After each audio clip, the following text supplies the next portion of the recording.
Welcome back to the Million Dollar Landscaper Podcast. Now, we all know that running a successful landscape business isn't about having, the best piece of equipment or landing the biggest contracts. It's about building a strong and motivated team. But, here's the thing. Culture isn't just, a buzzword we use. It's really the backbone of every business out there. And if you've ever struggled with, the high turnover or lack of performance or just not feeling your team is understanding you're all in on with you, well, today's episode is going to be something for you. We're diving in deep into how to go about creating the right culture and how it can really transform your business. And we're not stopping there. We're actually going to go into a little bit about how performance pay can really help change those cultures' needs. So today we're excited to have on Michael Fortinberry of Protiv. Welcome, Michael. Thanks for being on the show. Scott, super excited to be here. Just love everything about what I've seen on what you've built so far and what you do for your customers. So I think there's some alignment in the way that we see the world. So hopefully we'll be able to help some of your listeners kind of take some more steps in building up their companies. Yeah, I'm really looking forward to today's episode. So, Michael, would you mind sharing a little bit about yourself, a little bit about your background and how Protiv came to be? Yeah, so I guess it's my dad's fault, like most of us in this industry. He was his second career in life. He was an electrician, and he would drag us out to. He didn't want to go in the attic to pull the Romex through the attic in the summer in Florida. So that was, my job, my brother's job. And so I decided I didn't want to be an electrician because I thought it was always hot and, you know, up in a attic somewhere. So, but, I went through a few different stages of working around construction and technology and real estate and all of that circular space. A lot of times those industries don't all speak each other's languages, and I've kind of learned to speak each of them. So I can help construction companies with technology and help technology companies build into the construction space, et cetera. And that's served pretty well. We had two construction companies here in New York City, both multifamily renovation focused, and built them into 10 plus $1 million operations from scratch. And they some commonalities between, especially when I looked at the marketplace we're serving, but the two companies really approach to culture was very different, and I think that's why the first one in the end kind of began to slow, and the second one we really dove deep into culture, and it really helped us to just scale the company. It's still growing to this day, and it really took from that a lot about what does it take to build a great team, what does it take to build a great culture, looking at some of the software systems we built internally to run that company, including one of them that became Protiv. It's kind of where all this began, building our own company and having the same problems that I guess most of your listeners do in motivating people, building a great team, getting them to focus on quality, getting them to care, and that's really what we levered into when we built Protiv. Nice. Now, I know in the landscape industry, we see it all the time, especially in our Facebook group. We have to call Landscape Business Owners Facebook group. And we see people talking about day in, day out, about hiring employees, keeping employees, and all that great stuff. And to me, a lot of it comes back to having a good company culture. Is that something that you have found as well to help, especially retain those employees and really attract Oh, employees? it's far and away the number one thing. There's this famous Peter Drucker quote that culture eats strategy for breakfast, and it just does. I mean, we have our strategy, right? We get together, in January, December. We're going to lay out our plan for this year.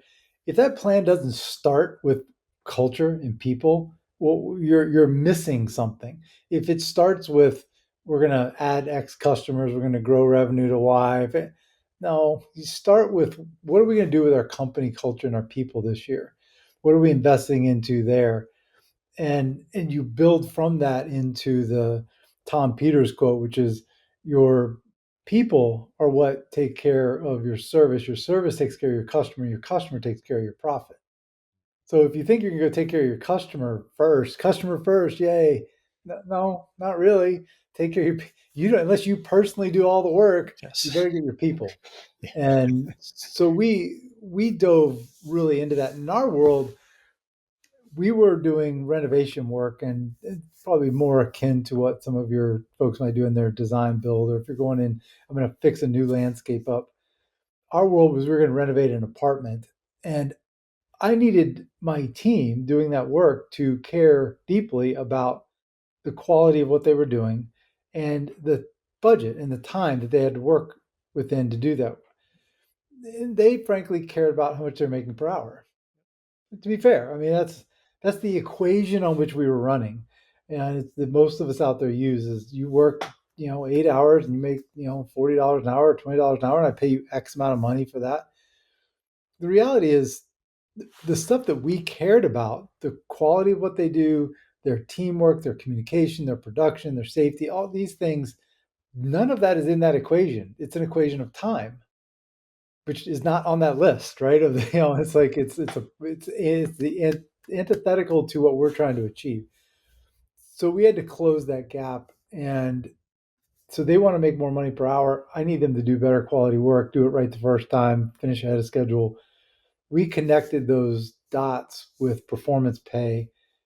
And as we grew, as we hit 40, 50, 70, 100 people in the field, we needed software to manage that because you just couldn't do it in Excel. It didn't work anymore. And that's what turned into Protiv. I started this journey 7 years ago, and 5 years of getting it wrong, I guess. And then finally, we actually feel like we cracked the code on how to systematically manage performance pay for hourly workers. I love how that performance pay has really changed your business and how it kind of brought everybody together. Now, is that something that you just started doing? Was that like the performance pay was something that that kind of kicked this whole process off, or is there more to it, kind of behind the scenes with as far as culture? Yeah. So there was a couple of things. One is my co-founder here, one of our four of us that had started the construction company, had some experience with piece rate work back in the day when he'd been a painter. And we knew piece rate had some downsides to it because it's especially the quality issues, and there's some legal issues with straight piece rate. So we knew that wasn't exactly the way to go, but there was still something there. Because if you think about, most of us have probably gone out and you had Bob working for you, and Bob could produce X amount of whatever every month, and all of a sudden Bob starts his own shop, goes out, maybe you hire Bob as a sub, and all of a sudden Bob is twice as fast, and you're like, what the heck? Well, because now it's his money, right? And so we had this perspective on what performance could be, and you also look at your team, and you start to get 40 people in the field, you get a pretty good bell curve of people. Right, I can really see the difference between my top performers and my middle of the road. And it's, forget your bottom 10%, just look at your middle team and your top team. That gap you can close. And so what we need to do, we need to get the workers to want to do it. You can't yell at them enough. You just can't. And our dictatorial, the way my dad's culture was work or die, work or else, work or stay there all night until you're done. That's not as effective with folks. Supervisors are only marginally effective, frankly, at driving production and quality. So what I really need is, I want them to do it. Now, what do they want? They want to get paid more. So the origin story really was this guy. We'll call him Frank. That might even be his real name. And he's a carpenter, and there's actually a couple of Franks involved here. And they were installing cabinets. And it was taking him like 10 hours to get the cabinets up. That was in our budget, 10 hours to get these cabinets up in this. I really needed it done in 8 hours from a schedule standpoint. I didn't even care. That wasn't the money. The 10 hours and the $40 an hour the carpenter makes, $400 is fine. But the schedule needed it done in 8, and I needed it done right the first time. Because if I have to go back and fix those cabinets, it was, now I got somebody living there, or it's other trades in there. It's just a pain. So basically, here's the deal with Frank. Frank, you have 10 hours to do this, $400. I'll give you the $400, but be done in one day.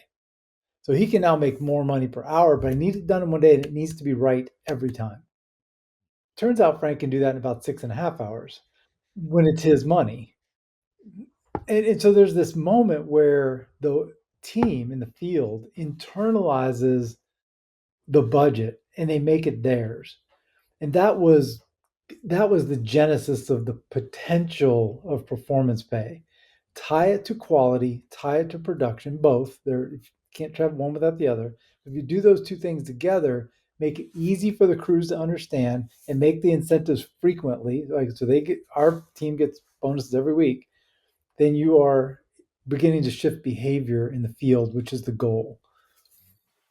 And I can tell you from my experience, that's kind of what we did. When my dad, started the business, he was the dictator, like you said, and you just work until it's done. And, and then my dad, even when I first started, like in the business, like when I was in high school, it was 7, 8 o'clock at night before you come home. Like, and it was just wearing people out and people didn't want to stay.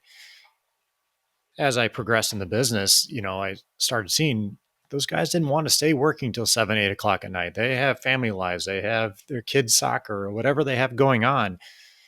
And in realizing like we have to change this way, otherwise we're just going through people over and over. And I started having meetings with our teams and being like, you guys want to make more money, right? Of course, everyone says yes. Okay, well, what can we do to get done faster? And one of the things, the very first thing we had was the way we presented our work orders to our team. We didn't tell them exactly how many hours. We just said, you have 2 days or whatever it was. But once we started kind of giving them hours, then they started seeing, okay, well, we have this much time. But then some of them started looking at it being like, oh, we have whatever, 8 hours for this job. It's like, well, if I work 10 hours, I get 2 hours of overtime. Okay, well, that's not You got it. working. So, okay, what can we do? Once we start tying, like you said, that kind of the performance based pay into it, then they're magically getting it done at 6, like you said. So it's a huge thing once you start kind of working all together. But there's things you have to go work through to get to that point, I guess. Yeah, and I think you're diving into this step where we're trying to shift the way they think. So it turns out when you hire somebody, I don't know if all your listeners know this, you hire them for their back because they're going to mow this lawn. That's their back, right? They're going to, I guess, ride the mower around, spin it around those little cool zero turn mowers you guys got, and they're gonna mow this lawn, and you're getting their back to do that.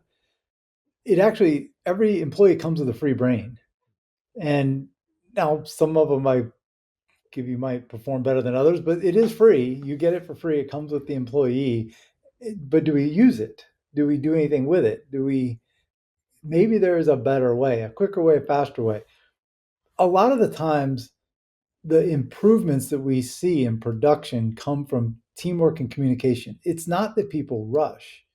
That's actually not a sustainable way to change performance on an organization. You want teamwork and communication and attention to detail, I guess should be the third, to be at the center of how you evolve forward with performance pay. That's where the savings come from. They're making sure all the stuff is on the truck before they leave. That means all two or three people on that crew are all looking at that truck to make sure we've got everything instead of just maybe the crew lead or something. Right? It needs to matter to everybody because they don't want to go back to the shop because it costs them money. Right? Once the labor budget for something is mentally the crew's money, they treat it different. Because I hate to break it to y'all out there, but they don't really care about your money. Sorry, just what it is. But they are a bit accountable to their peers and they care about their own money. So by getting it to be a team number and a team incentive that they're all accountable to, they'll bring their brain to work and they'll bring their eyeballs to work. They'll look at each other's work and say, hey Bob, you got to do that right. If you don't do it right, we're gonna have to come fix it. If I have to come fix it, it's coming out of my bonus. Right? I've got that moment there where my crew is beginning to enforce my quality standards on themselves. So much better than having a supervisor driving around spot checking, right? Yeah. Because they don't want to lose their bonus. I would imagine too, having that's going to kind of push out the, I don't know, weaker person, the person's kind of bringing down the crew, I'd imagine too, because everybody Yeah, wants to win. Is that right? it's an interesting dynamic and we see this play out pretty frequently. If you've got 20 people out there on your team and you put in a legit performance pay model where everybody's dialed in, everybody's up there's leaderboards up showing what everybody's doing against budgets. The bottom 4 people in the company are probably going to quit or get forced out. They're not going to like this because they get so much. They can handle the pressure from you and your supervisor. They can't handle the pressure from their peers. It's a lot different kind of pressure. People don't like it. Their peers say stuff to them that management never says, and that will generally sort itself out pretty quickly. Actually, it just becomes a pressure thing.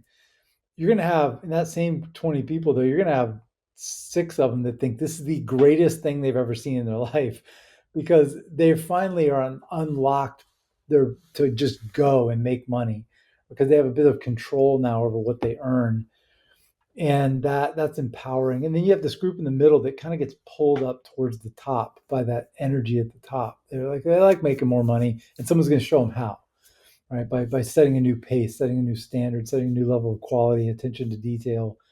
As that begins to happen, that's that step. But those things come with questions.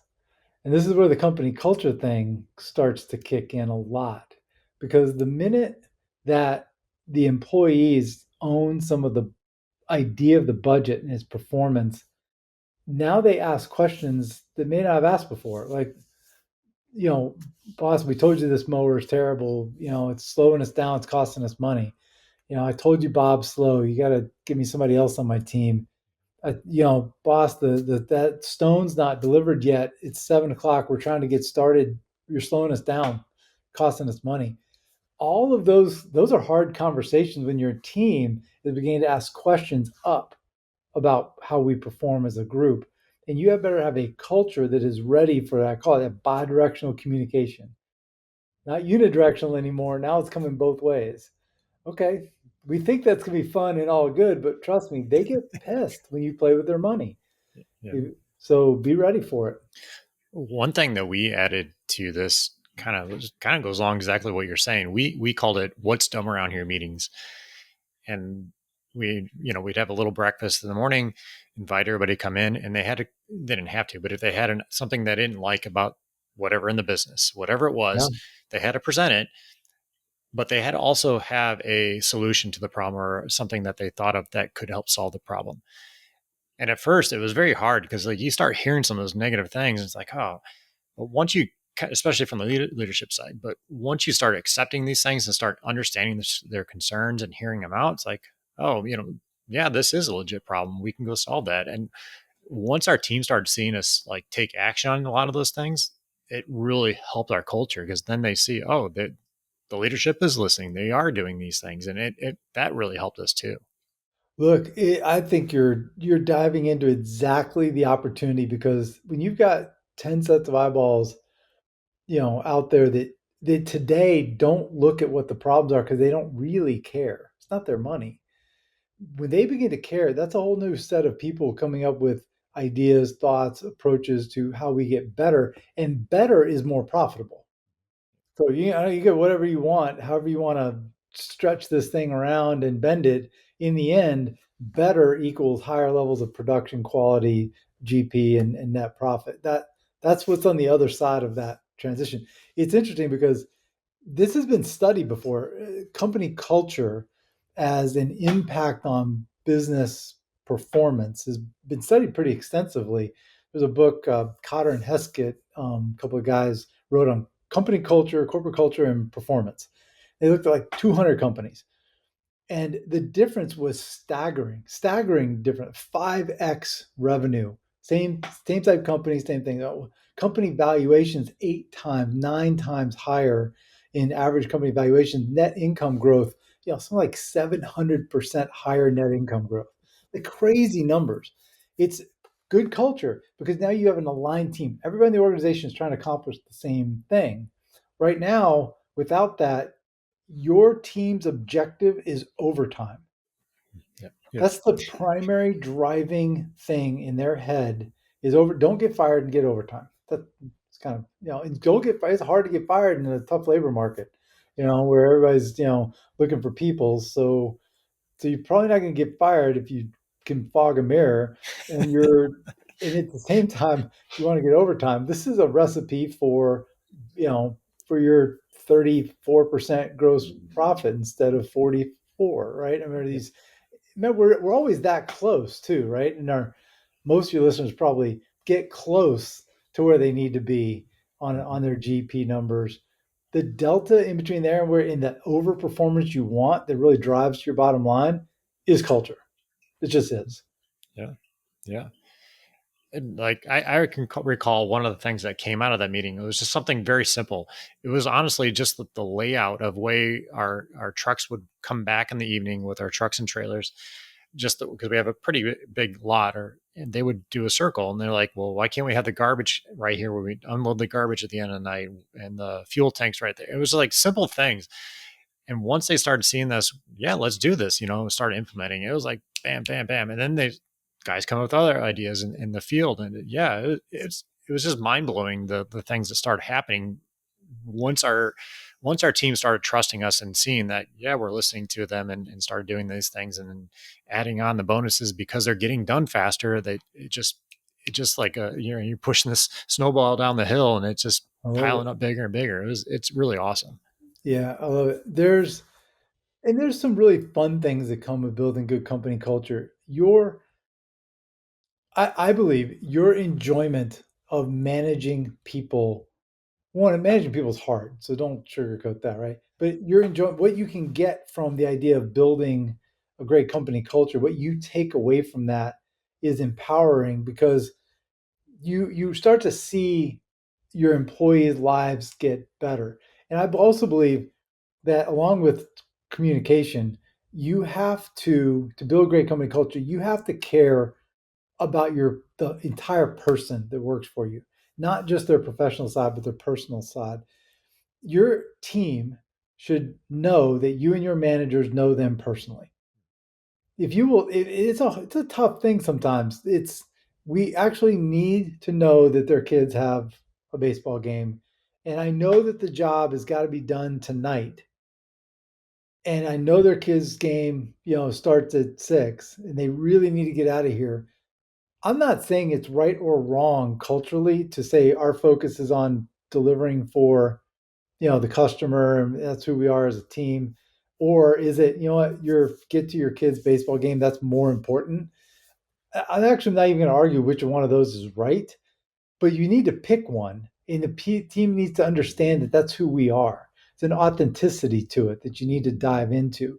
So you need to know, you need to care, you need to invest into them, right? And they will they will pay you back. That's your investment into them has a ROI to it. And when you can see that manifest out in the way that they perform, it's just empowering. Have you come across to where having this great culture helps attract other employees to your business? It makes intuitive sense, right? And I think there are a lot of good stats out there on the percentage of people who want to work for a company with good culture. And there's some incredible data on how, I wish I could remember them off the top of my head, I don't, on if someone doesn't have a good kind of work environment, the speed at which they go from starting your job to starting to look for their next job is incredible, measured in days. Like they're almost immediate. They may be with you for another year, but they're within days. The door is open to them looking somewhere else. So think about how much we spend on recruiting them, training them, getting them onboarded, settling them in. He's been here for 9 months. He's really, he's settled in. Great. No, actually, because 4 days into it, he was already like, this is not where I want to be.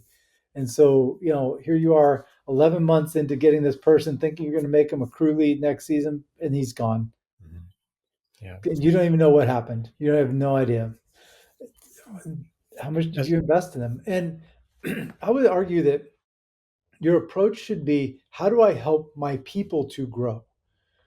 Now, we say I want to grow my business. That's a strategic thing I want to do. I want to grow the company. I'm at 500,000. I want to grow to 1,500,000. I want to grow to 5 million. I want to have this plan, my up and to the right chart of growing my company. If you focus on growing your people, that chart will take care of itself. I think it's the Zig Ziglar quote that if you help enough people get what they want, you can get anything you want.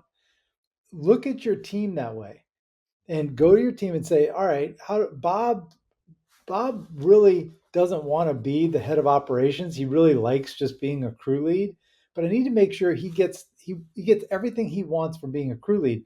Which if he doesn't want to advance from a position, standpoint, it probably means he wants stability. Right? You need to dig into that. He wants to know his job inside and out so he can go and have his version of work-life balance because it's not he's not looking for that career upward mobility. On the other side, Sam clearly wants to be the president of the company and he just started yesterday. I need to find out how Sam in his head becomes president of the company. Maybe Jim, I know he wants to start his own shop. Maybe I should help Jim start his own shop and then sub some of my work out to him. I don't know. Whatever it is they want, help them go get it. Again, it's an ROI back to you. You help them get what they want, they will help you get what you want. And so invest in your team, help them to grow. We want to take a quick second to tell you about our friends over at Cycle CPA. I can't even express to you how important it is to have a good accountant on your side. You know you want accurate bookkeeping and financial statements every month. Instead, you're often left with limited time to focus on the accounting side of your business and no reports to show for it. At Cycle CPA, the landscaping accountants, they not only handle the bookkeeping, but also provide landscape industry benchmarking, job costing, financials by service line, advisory meetings, and much more. Cycle CPA has a team of landscaping accountants available to provide anything from bookkeeping to CFO services. Visit cyclecpa.com and for $100 off, mention the $1 Million Landscaper podcast. Are you tired of those spam calls about your online presence and website? I know you're nodding your head right now. Finding a company that knows the details about the lawn and landscape industry can be difficult. Well, I have a solution for you. Let me introduce you to Green Frog Web Design. We all know growing your business in our digital age requires an effective online presence, a website geared towards bringing in new customers. With fierce competition and a never-ending line of chucking the trucks ready to take your place, DIYing your online presence is not a serious option for growing businesses. Find a trustworthy and effective solution with Green Frog Web Design. Oh, and by the way, the first month for a new website is $1. Link is in the bio. EasyBeasy's easy to use, easy to learn, affordable work order and time clock app with unlimited users included with every subscription. If you've ever struggled with the daily grind of keeping track of work orders, you have to check out EasyBeasy. Make and edit work orders anytime, anywhere you're working, at your desk, in your truck, on the job site, even on your couch. With EasyBeasy, you can easily copy work orders to use over and over, which is great for mowing and plowing. You can also keep track of employee timesheets, contact your customers, add notes, instructions, even pictures of your jobs. EasyBeasy works on Android and Apple devices or any tablet or computer. EasyBeasy also has a wide variety of reports so you can have all the info you need for billing right from your phone. Say goodbye to paying for extra users because everyone gets unlimited users on EasyBeasy. Try EasyBeasy for free for 30 days. Visit easybeasy.app/MDL to sign up. EasyBeasy is a simple work order and time clock app for mow crews, hardscape crews, and everything in between. Start saving time and money with EasyBeasy. Visit easybeasy.app/MDL to sign up today. Would you suggest to kind of learn about every person, actually like having little one-on-ones with those people, those team members, to kind of learn a little bit more about them, about their family and all that stuff? Yeah, I think I'm a big, came out of the military, so I'm big on the whole, there's a hierarchy to this and you want to know. It doesn't mean you have to become their friends because there's some challenges when you become friends with all your employees. As a leader, that is a challenging space you have entered. It made your job harder by doing that. But knowing and caring is very different. You should know and care and spend whatever time it takes and ask questions and dig into who they are. Your questions are your superpower. The more questions you ask, the better. So it's when you meet with someone, if you're not asking them lots and lots of questions, if you're talking the whole time, what's the point? I mean, you already know what you know. You're trying to find out what them. So ask questions, dig in. And I think you've got to see people in the social settings of the work environment. So, your company events and stuff like that are really good ways to see how people interact and who they are as a person. The more of that you unlock, the better. Yeah. That, that just made me think of when we'd have like company picnics, and we'd usually have those on Saturdays. We invite them and the families and everybody, their kids, whatnot, and we'd volleyball and all kinds of fun stuff out there, and we'd have picture books out of different projects we've done and stuff.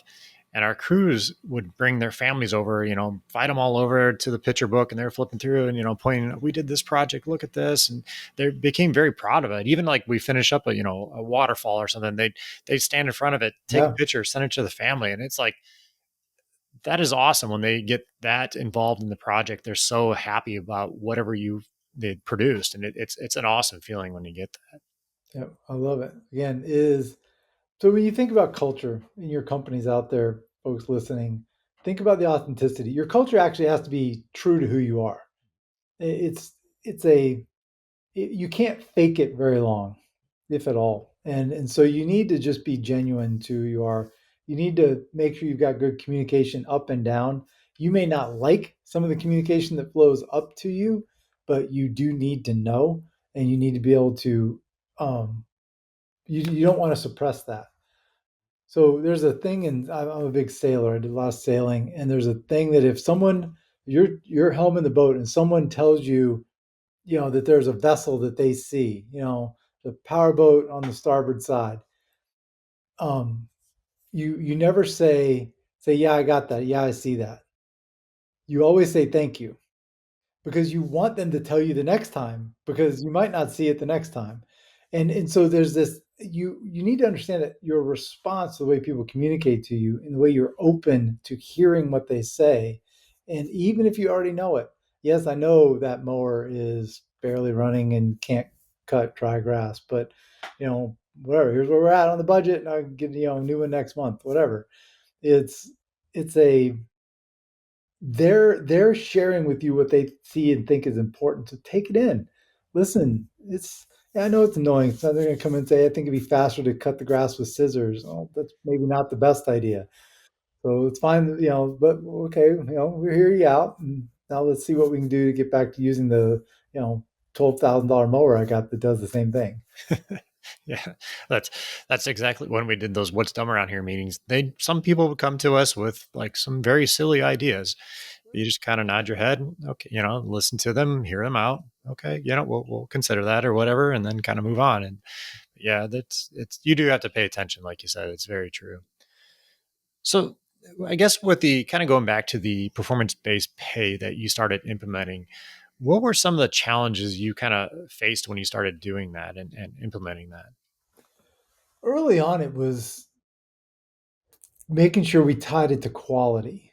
And that's where we leaned pretty heavy into that over time, because if they rush something and don't do it right, that's a challenge. And so anybody going down this road has to understand that you have to, when you launch a program like this, high performance beta quality, doing it on a spreadsheet will not last beyond a handful of people.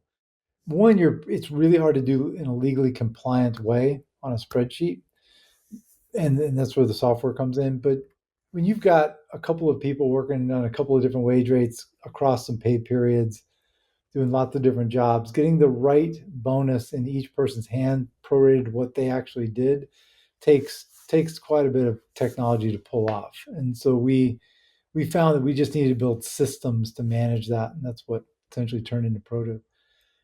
But I think the biggest kind of that lesson that was the takeaway is how powerful incentives are. And what the very nature of what we're doing here is we're creating an incentive system for people to change behavior. Well, I want you to change behavior. And there's Jobs, I think Steve Jobs has a quote on this, that um, if you don't have that incentive to invest, they'll just stop. People in general. And he's talking about financial investors, but it's just a true statement, period. What I'm asking for people is that they invest of themselves. They're more of their energy, more of their brain. If I want that, then I have to give them a return on that. And they've got to understand it and see it. So we also learned that an incentive program has to be simple for the team to understand. It has to be transparent. You go to your team If you're on my team, I say, Scott, we're gonna give you guys some money. If you finish this job ahead of time, I'm gonna give you guys some of the savings, and I leave. I don't Uh, know what that means. yes, What does ahead of time mean? How much are we talking about? What is that profitability? Is that the labor? If I just don't spend on the materials, fine. We're going to use half the stuff we were supposed to use and save some money. No, what I need to do is show it to them where they can see the numbers. We have $2,000 in labor to finish this. If you guys get it done in less than that, I'll split the savings with you. So you get it done in $1,800. You two guys are going to keep that, $100 between you. Let's go get it. All right. Now I know. And if I guess now what software does, it tracks that, right? So you can see, how much they've got, how much they've used. So they actually know. And I'm going to pay it to you on your next check. As soon as the customer's happy, it's quality signed off, I'm going to give it to you on your next check. All right. Now I can tie these things together. Now I can think about the shoes I'm going to get because, I really want to get those new shoes. And now I know where the money's going to come from. I'm going to finish this job at a schedule. They can connect the reward to their behavior change. So incentives there's this guy, Steve Landsberg, he's this PhD in economics. He basically said the entire theory of economics can be summed up in 4 words, which is people respond to incentives. That's everything in economics in 4 words, which is, I've actually tried to pick that apart a lot. And I'm like, actually, that's kind of everything. That is how markets move. That's how people move. That is the micro and macro side of economics is incentives work. Charlie Munger, if you show me the incentive, I'll show you the outcome. Rest in peace, Charlie. I mean, it's just like, there's something that comes from incentives when people recognize it. If I'm getting chased by a big lion, I kind of tend to run faster. I've got quite an incentive, right?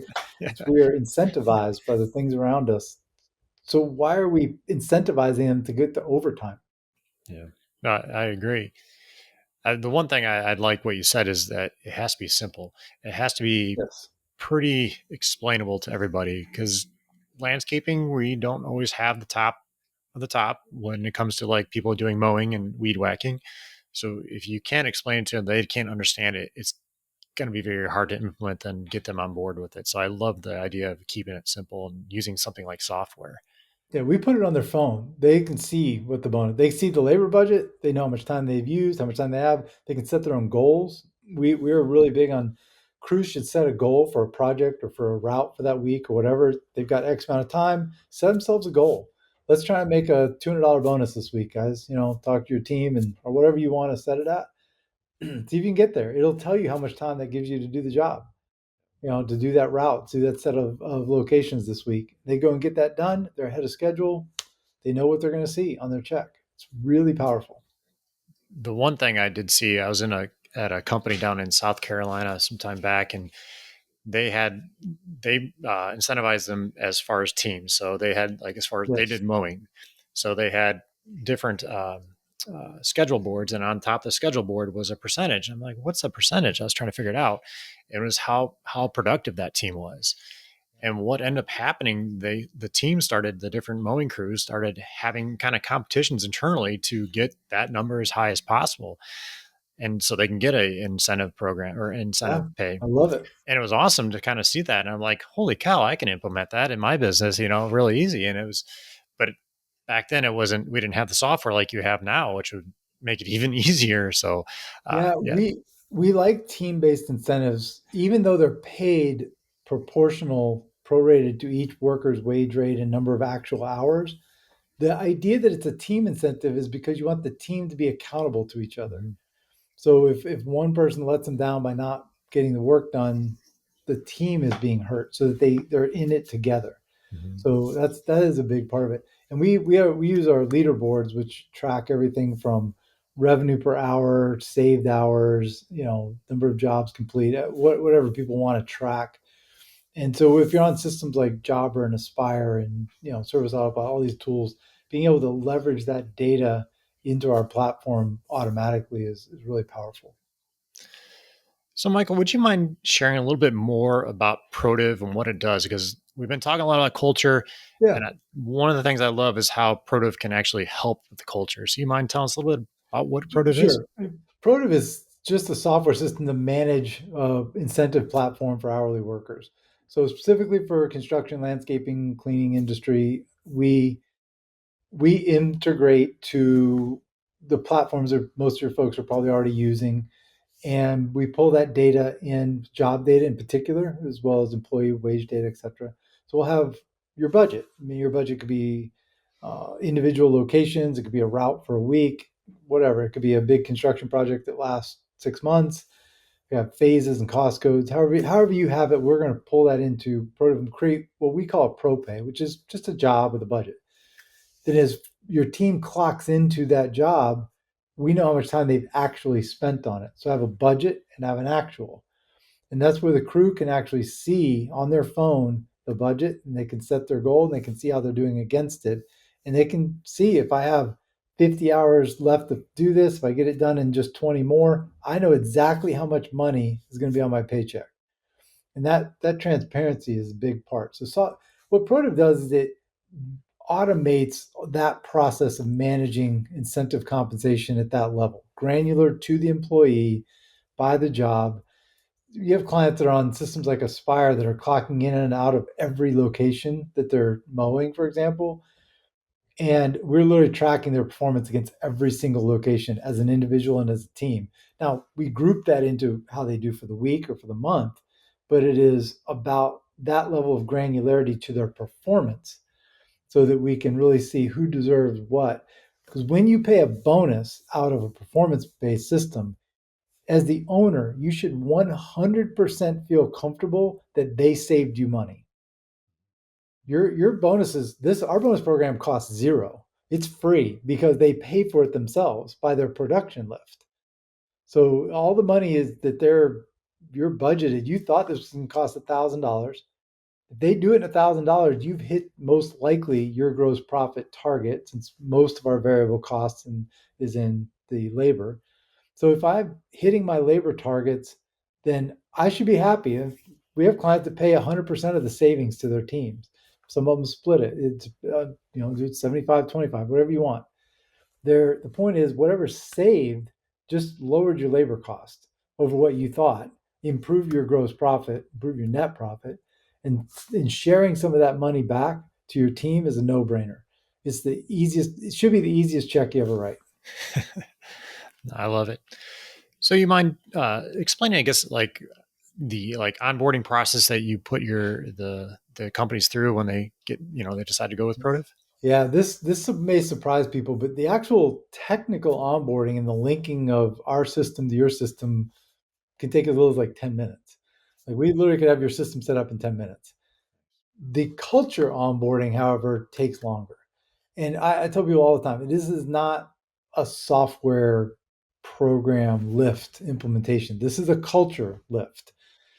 If you are on any of the major operating platforms, if you're still doing manual time tracking and you don't really have budgets and all that, you're not ready for our system. You need to have a digital time tracking system where you're tracking your time on your projects.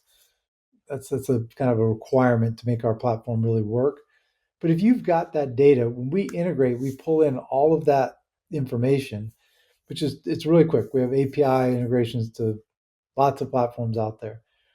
And so we'll get that. And the first thing we do is we set it up in kind of a demo trial mode where your workers don't see it yet. You haven't even told your workers about it yet. And what we're going to do is we're just going to look at it with you. In fact, we're going to pull historic data. Usually we go back a couple of months and pull everything you've been doing. And then we're just going to see, how are you doing today?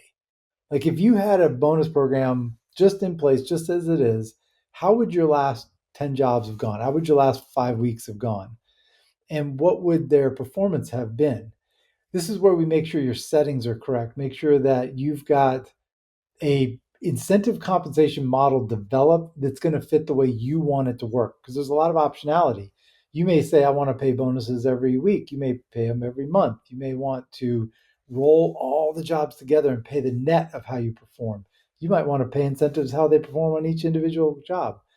You may want to weight the bonus is more for your higher paid guys and less for the entry guys. Maybe you want to pay everybody the same ratio on the bonuses.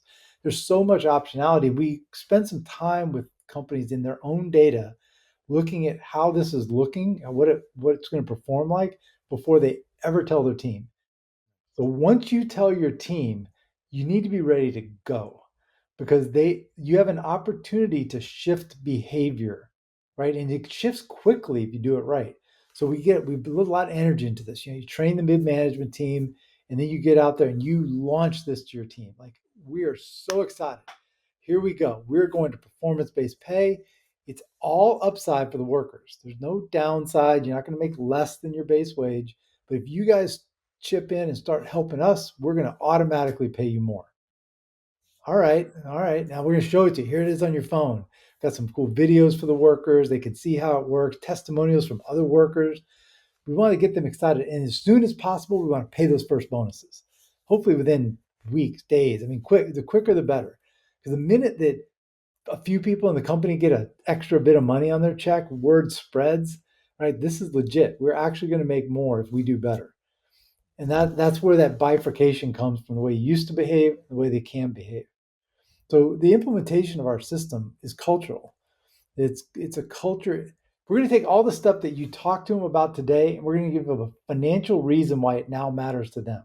Why do you show up on time? Why do you wear your PPE? Why do you make sure your truck is ready to go before you leave the shop in the morning? Why do you make sure you get ice out of our ice machine instead of from 7-Eleven, for God's sake? Like, whatever. I mean, everybody's got their own little stories and versions of the stuff that we want them to do that they don't always do because it doesn't matter to them. So now I'm going to give you a tool to lean into that financially for them. No, that makes perfect sense. Do you have any stories of anybody that has used your software and some of the changes that you've heard about from their I'll business? give you one. Leroy Maines over at Brilliant Borders has this kind of cool story. Like, he's got a podcast, The Green Grind. So his he was telling me a story that his office was right down the street from his shop, and it used to be that he'd get into his office in the morning and he would um, do some stuff, whatever. And usually he's like, we're supposed to be out by 7:30. So usually about, a little after 8 or so, he'd get over to the shop and kick the rest of them out that were still, hanging around the shop. Most people listening probably know exactly what he's talking about. Right? Like, come on, guys, let's get going. And he said, once he put this in place, he says, if I show up at 7:33, they're all already gone. So it's Nice. their money. It's like, it completely shifted the way that they thought about time. Now it's their time, and Yeah. he rolls the whole week's worth of time together. Like, you've got your shop time, your travel time, your site time on the job for this mowing route, all lumped together. You've guys 2-person team. You've got 70 hours for that this week. Go get it done, man. They'll come back in 55 hours, and they know that they don't get any of that bonus money if the customer calls and says there's a problem. So they got to get it right, and that the combination of those two things is really what we're unlocking. I was going to lead me into the next question. Is if the crew does make a mistake or something happens, how do we go about doing that in the software? Is it pretty simple or? Yeah, there's a couple of things we do. One, and some of this is policy that you'll drive in your company, but I'll share with you some best practices we've seen. Pay your bonuses in arrears enough to cover a reasonable warranty period. So if you think, I mean, in landscaping, I think you tend to find out about most of your problems within a week or 10 days or so. Customers going to let they've got to cut the back lawn, they cut the tree and it fell on my house. Whatever the problem is, you tend to find out pretty soon. So maybe you say, look, we're going to pay all our bonuses 1 month in arrears or whatever. And so, but then you can pay them every week after that because you're always tied. Now, if you have a problem during that period of time, that ticket is still open in your software and they go back to Mrs. Smith's house to fix something, then that time is still going against their bonus money. So they've automatically just lost out. The other thing you can do is you literally can just go in there and just say delete off of that bonus for that job because they got it wrong. So it's really easy just to delete it out. You can, if you have a reason to as well, actually put a negative balance onto their account. Like, if they chuck a rock through Mrs. Smith's window with a string trimmer or run over her cat with the mower, whatever, you want to deduct off of that, you can. Now, use that with some judiciousness. It needs to be a valid thing, but it's a tool that you have. You can even claw back bonuses later if you needed to, even if it's already been paid. But I like to do it before it's been paid. Once you trigger it to be paid, unless it's something egregious, you just feel comfortable that we saved money on this job. I'm happy to share that with the team. Oh, now also point out it's interesting because we worry a lot of times about what they're going to get wrong that cost them the bonus. It's just as impactful when the company does something wrong that cost them the bonus because they will let you know. They will show up in your office and like, boss, you did not have that materials there on time, and now I'm out my bonus. What are you going to do about it? Now that's a tough question, and my answer might surprise you, some of the folks listening, and you shouldn't be paying them a bonus if you do something wrong that costs them money because they need to appreciate that this is the whole organization in this. If procurement gets it wrong and doesn't get the materials there, if we don't have our right permits, if we don't coordinate with other trades right, or if we don't execute well, or it rains, or whatever, the truck breaks down on the side of the road. We're all out. That hurts everybody. And we're all in this together. The company doesn't make as much money. You guys aren't making as much money. The upside for the worker is that their floor is their base wage. Your floor as the owner is negative. Like you can go, right, we don't have a floor. It can just keep getting worse. So that's the, well, joys of being the business owner. But it is, you want the team understanding of how we collectively are going to do better. And we're going to collectively suffer when we don't. Welcome to the trades. Yeah. I love this idea of how you're paying them, like you said, early on, especially after you implement it, and then on a regular basis. I know early on, my dad would just wait till the end of the year and give like a Christmas bonus or something like that. And it was such a long gap. And some of those people may have left by then, that helped kind of earn it. Or I've also, just from our side of things, I've seen it where they have the profits coming out, or the money's coming out of the profits, I should It say. does. The It bonus comes is to coming out of the profit. profits. That's And right. it's just taking away from the business. And that shouldn't be the way it is. And I love that that's how this system is set up No, through you.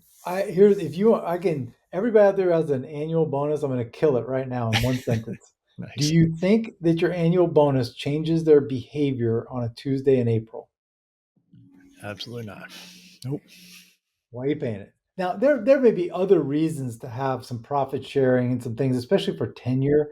If you're really looking at long-term tenure of your team, there are some good reasons to build those kind of structures. But that is coming from profit. You're setting aside some chunks of your profit, even if it's over performance profit, to distribute to your employees. Totally reasonable thing to do. But that's not about behavior change from your workers. They don't think like that. They're paid by the hour. They're thinking about Friday. That's it. They do not have a horizon, maybe a couple of weeks longer than that. And so our thesis on paying bonuses at least monthly is that they need to connect mentally their behavior and the reward consistently. Now, our software helps with that because they can see their statement on our phone, so they know what money they've got coming, and they can see it going up and down based on how they're performing. So that helps kind of the reinforcement of the value here, but pay at least monthly, please. My recommendation. I love it. So, Michael, would you mind sharing with listeners how they can reach out to you and your team if they want to get, or if they're interested in Protiv? Yeah, well, of course. Protiv.com is our website, protiv.com. It's a great way to learn more just about what the platform does. We have simple email sales at protiv.com. We'll get Ryan or Alex or one of them to quickly get back in touch with you. You can reach me at michael@protiv.com. Anybody who just wants to reach out, LinkedIn, etc. I've got some content up there that we generally keep up to date. And again, anybody who's interested in going down this road, even if you're not ready to pull the trigger on putting software in, if you're just really looking at company culture and the role that incentives play, happy to talk to you about it at any stage that someone happens to be. We have clients all the time that we meet with knowing that they're going to be ready for us in a year. And so some things you're going to have to do in that year, make sure you have your numbers right, Make sure you get some good software in place to manage your budgets and your time tracking. If you get those two things in place, and you've got a team that is, somewhere in that 10 people or more, then we start to be a no-brainer. We've got clients that have 4 workers. We have clients that have hundreds of workers, but it's, I think we met with someone this morning that have 2,000 people, landscaping companies. So it's clients of all sizes. But once you start to get where you're not there at the job site, you're out of your own shadow, you want to get down this road of performance pay, please let us know. Well, Michael, this has been great. One thing I do love about Protiv and what you've told me so far is it is super easy to implement, super easy to use. Your team can easily see it. There are the programs out there, and by far, this seems to be the easiest one, which I really love. That's why I was Thank excited to you. have you on here today to kind of share this. This has been great. Is there anything that you'd like to leave our listeners with as far as anything with culture that we haven't touched on or gone over today? Yeah. Put your people first. I know I went through it earlier. They are the key. They're the secret to success, growing a company, building something great, and lean into them, trust them more. They are going to let you down sometimes. You still get the better of that all the time. Just lean into them and keep trying to hire the best possible people you can. I just can't stress enough how important at every level of your organization to hire the absolute best possible person you can find. If you have to hire someone and then show them what to do for a job, then if you're better at it than they are, I'm wondering whether you're hiring the right person. Try and hire people that are already just better at whatever they do than you are. So um, that's a big thing I have to take away. Just care about them, lean into them, want the best for them, trying to have some fun with it. There you go. Well, I love this. This is great stuff, Michael, and I appreciate you being on the show today. Um, Guys, if you're out there listening, you're contemplating it, reach out to Michael and his team and go check out protiv.com. We'll have the links in the show notes and everything. It is an amazing program, and it will definitely make a big difference in not only your business and your financially, but also your team culture, like we've been talking about here today. So thank you very much, Michael, for being on the show today. We'll look forward to Absolutely, working Scott. with you more.